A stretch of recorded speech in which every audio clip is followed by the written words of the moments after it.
Hello everyone, আপনারা সকলে কেমন আছেন? আশা করছি অনেক, অনেক ভালো আছেন। তো আজকে আমাদের পবিত্র ঈদুল আজহা।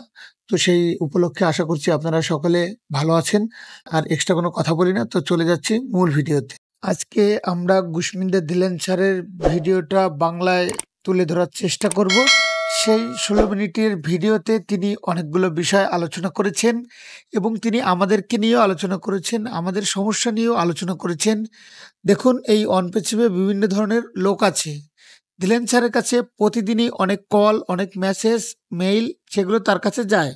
তো সেই সমস্যাগুলো তিনি বুঝেছেন, এস স্যারের সাথেও তিনি আলোচনা করেছেন এবং তিনি যেটা বুঝতে পেরেছেন সেটা আমাদের সাথেও শেয়ার করেছেন। এবং আমরা অনেকেই কোম্পানি কেন টাকা দিচ্ছে না? যদি ৳১০ দিয়েও শুরু করে তাহলে কোম্পানি শুরু করেছে। দেখুন, আমরা এই বিষয়টা একদম ফার্স্ট থেকে তুলে ধরার চেষ্টা করি যাতে আপনারা পুরোটা বুঝতে পারেন। দিলেন স্যার বললেন যে, "আমার কাছে হিউজ পরিমাণ কল আছে। বিভিন্ন রকমের মানুষের সাথে আমাদের কথাবার্তা হয়। কেউ বলে অনপেছিভ যখনই আসুক আমার কোনো সমস্যা নেই। অনপেছিভ আসলেই হলো। আমি যে লক্ষ্যটা দেখেছি এবং যেটা দেখেছি অনপেছিভ সেটা পূরণ হলেই হলো।" আবার কিছু লোক আছে যারা বলে, "এখন তো এসে যাওয়া উচিত। এতদিন অপেক্ষা করলাম, এত বছর অপেক্ষা করলাম। এখন তো অবশ্যই আসা উচিত।" কেউ আবার বলে যে, "আর কত অপেক্ষা করব? অনেক সমস্যার মধ্যে এখন আছি। এখন আর আমার চলা সম্ভব হচ্ছে না। এখন আমার অনেক টাকার প্রয়োজন।" আবার কেউ বলে যে, "আমার চিকিৎসা করতে হবে। হঠাৎ আমার অনেক টাকার দরকার। তো এখন আমি অনপেছিভ থেকে টাকা চাই।" কেউ আবার বলছে যে, "অনপেছিভ আসবে নাকি আসবে না?" সেরা খুব টেনশনে আছে, চিন্তিত, সন্দেহ। বিভিন্ন ধরনের মানুষ এই অনপেছিভের ভিতরে আছে। আশা করছি আপনার মনেও এই কয়েকটা প্রশ্নের ভিতরে কিছু না কিছু থাকবে। তো দেখুন, ধীরেন স্যার যেটা বললেন যে, "আমার এস স্যারের সাথে কথা হয়, আমি এস স্যারের সাথে কথোপকথন করি, এই সমস্ত বিষয় নিয়ে আলোচনা করে থাকি।" তো তিনি যেটা বুঝতে পারলেন যে, এস স্যার না আমাদের মতনই সাধারণ মানুষ। তিনি কোনো জিনিয়াস ব্যক্তি নয়। তিনি কোনো সুপারম্যান নয়। ঠিক আছে? তিনি আমাদের মতন একজন সাধারণ পরিবার থেকেই বিলং করেন। তো এই বিষয়টা কি হয়েছে? তিনি একটু আলাদাভাবে চিন্তাভাবনা করেছেন। তিনি একটু হিউম্যানিটিকে সাহায্য করতে চেয়েছেন। তার জন্য আজ অনপেছিভটাকে তৈরি করা হয়েছে। তাই তাকে আমরা একটু অন্যভাবে দেখে থাকি। তাকে একটু সম্মান করে থাকি। তবে আমরা যদি মূল বেজমেন্টটা দেখার চেষ্টা করি, তাহলে এস স্যার কিন্তু আমাদের মতন একজন সাধারণ মানুষ।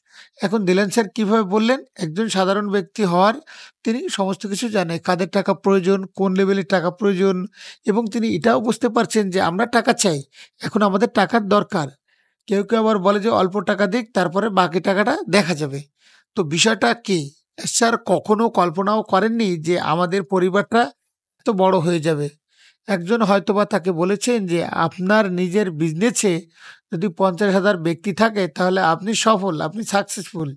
কিন্তু সেই ৫০,০০০ থেকে আজ ১৪,০০,০০০ ফাউন্ডিং মেম্বার। ১৪,০০,০০০ ফাউন্ডিং মেম্বারের একটা কমিউনিটি, ঠিক আছে? তার একটা ধারণার বাইরে ছিল। একজন সাধারণ মানুষ কখনো এটা চিন্তা করতে পারে না। তবে যাই হোক, আনফরচুনেটলি আমরা আজ অনেক বড় একটা পরিবারে যুক্ত হয়েছি। এখন যখন পরিবারটা বড় হয়েছে তখন কিন্তু প্রত্যেকটা সিদ্ধান্ত খুবই গুরুত্বপূর্ণ হয়। তো এসআরের পক্ষে অনেক কিছু চ্যালেঞ্জিং হয়ে গেছে, অনেকগুলো টক্কর দিতে হচ্ছে এবং সম্মুখীন হয়েছে। দিলেন স্যার যেটা তুলে ধরলেন যে ২০২০ সালে আমাদের লঞ্চ হওয়ার কথা ছিল। কিন্তু সেখানে বিভিন্ন রকমের সমস্যা হয়েছে। সেখানে সমস্যার সম্মুখীন হয়েছে এসআর। তারপরে আস্তে আমরা দেখতে পেলাম যে এসআর এটাকে সমাধান করেছে এবং ২০২২ সাল আসতে আমরা অনেক জায়গায় মার্কেটিং করেছি। দুবাই আমাদের মার্কেটিং হচ্ছে, বুর্জ খলিফায় আমাদের হিউজ পরিমাণ মার্কেটিং হয়েছে এবং আস্তে কিন্তু অনপ্যাসিভ গ্রো করেছে। শুধু আমাদের মতো সাধারণ মানুষ না, আমরা ছাড়াও অনেক বড় ব্যক্তিবর্গরা এখানে জয়েন হয়েছে। যেমন আমাদের কামাল স্যার এখানে, মোহাম্মদ নাজাল স্যার এসেছেন, তারিক স্যার এসেছেন, সুজন মাম এসেছেন, মাইকেল স্যার এসেছেন এবং অনেকে এসেছেন। ঠিক আছে? এবং প্রোডাক্টকে বানানো শুরু হয়েছে, টেস্টিং করা শুরু হয়েছে, সেগুলোকে লঞ্চ করাও শুরু হয়েছে। ফাইনালি আমরা ২০২৩ সালের সেপ্টেম্বর মাসে ওকানেককে দেখতে পাই। ওকানেক লঞ্চও হয়েছে সেই সময়। তবে কেউ কি কখনো ভেবেছিল যে এরপরেও সমস্যা হবে? স্যার কি কখনো চিন্তা করেছিলেন যে এরপরেও সমস্যা হবে? টাকা দেওয়া নিয়ে সমস্যা হবে? স্যার কিন্তু কখনো এগুলো নিয়ে ভাবেনি এবং আমরা কখনো এই বিষয়টাকে এক্সপেক্ট করিনি। তবে যেটা হয়েছে সেটা আমাদের ধারণার বাইরে, এটা আনএক্সপেক্টেড একটা বিষয় ছিল। তো আস্তে স্যার সমস্ত বিষয় বুঝেছে, সমস্ত প্রবলেমগুলোকে আইডেন্টিফাই করেছে।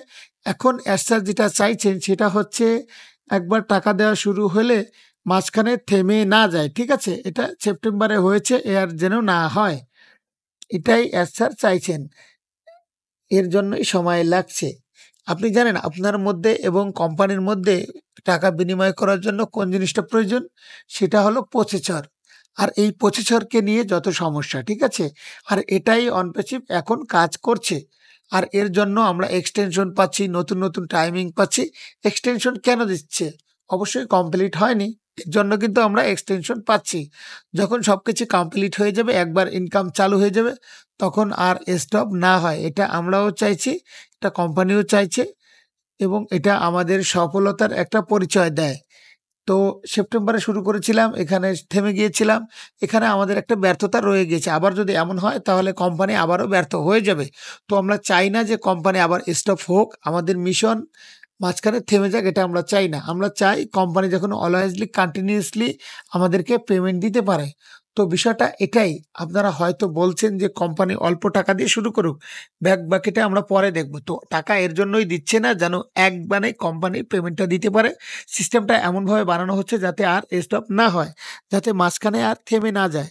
একবার টাকা দেওয়া শুরু হলে যেন কন্টিনিউয়াসলি টাকা দেওয়া চলতে থাকে। আমরা এস স্যারের কাছে শুনেছি আমাদের বারবার পকেট থেকে টাকা দিতে হবে না। এই সিস্টেমটা কোম্পানিকে বানাতে হবে। বানানোর জন্য সময় লাগছে। আশা করছি আপনারাও বুঝতে পারছেন। আশা করছি আপনারাও অনুভব করতে পারছেন যেখানে প্রসেসরের ভূমিকাটা অপরিসর। প্রসেসর যখন একদম কমপ্লিট হয়ে যাবে তখন আর কোনো রকম এরকম সমস্যা হবে না। এটাই আমরা দাবি করতে পারি। আর আমরা যে থার্ড পার্টিকে ব্যবহার করেছি সেজন্যই কিন্তু এরকম সমস্যা সম্মুখীন হচ্ছি। আজ অন্য রকমের সম্মুখীনও প্রতারিত হয়েছি আমরা। তো দেরি কেন হচ্ছে? তো দেখুন আস্তে সঠিকভাবে সবকিছু হচ্ছে। আমাদের ধৈর্য ধরতে হবে, বিশ্বাস রাখতে হবে। এছাড়া আর কোনো অপশন নেই। কারণ সিস্টেমকে আগে ঠিক হতে হবে। সিস্টেম সঠিক হলে, ঠিক হলে সবকিছু ঠিকঠাকভাবে চলবে। দেখুন, আপনিও মানুষ, এস স্যারও মানুষ। আপনারও ইমোশন আছে, এস স্যারেরও স্বপ্ন আছে, আমাদেরও স্বপ্ন আছে। এস স্যার জানেন আমাদের প্রবলেমের কথা। এস স্যারও বুঝতে পারছে আমাদের কষ্টের কথা। কিন্তু কিভাবে স্টার্ট করবে সেটাকে তো সঠিক হতে হবে, তাই না? তো বোঝার চেষ্টা করুন। সকলে এখানে চায় যে আমরা সঠিকভাবে জানি এখানে টিকে থাকতে পারি। এস স্যার জানি হিউম্যানিটির সাহায্য করতে পারে। আমরা যেন এখানে ইনকাম করতে পারি, এটাই কিন্তু লক্ষ্য, ঠিক আছে? অলরেডি সকলেই কিন্তু এখানে ইনকামের জন্য এসেছে। এস স্যার এটা ভালো করেই জানে। কোম্পানির প্রত্যেকটা ব্যক্তি সেটা ভালো করে জানে। তো আশা করছি খুব শীঘ্রই এগুলো সব সমাধান হয়ে যাবে। তো আর এই বিষয় নিয়ে এস দিলেন স্যার ওরকম আর বেশি কথা বলেননি। তবে এই কথাগুলো ইনশাআল্লাহ আপনাদের সাথে তুলে ধরাতে আপনাদেরও কিছুটা এক্সাইটেডমেন্টটা বেড়ে যাবে। তো আজকের ভিডিওটি এখান থেকেই বিদায় নিচ্ছি। তো আপনারা সর্বদা ভালো এবং সুস্থ থাকুন এবং অনপ্যাসিভ টেকনোলজির সাথে জুড়ে থাকুন। আর আপনি যদি আমার এই চ্যানেলে নতুন হয়ে থাকেন তাহলে অবশ্যই চ্যানেলটি সাবস্ক্রাইব করে পাশে থাকবেন। কেননা এই চ্যানেলে আমরা অলওয়েজ অনপ্যাসিভ রিলেটেড ভিডিও আপলোড করে থাকি। তো টেক কেয়ার। আল্লাহ হাফেজ।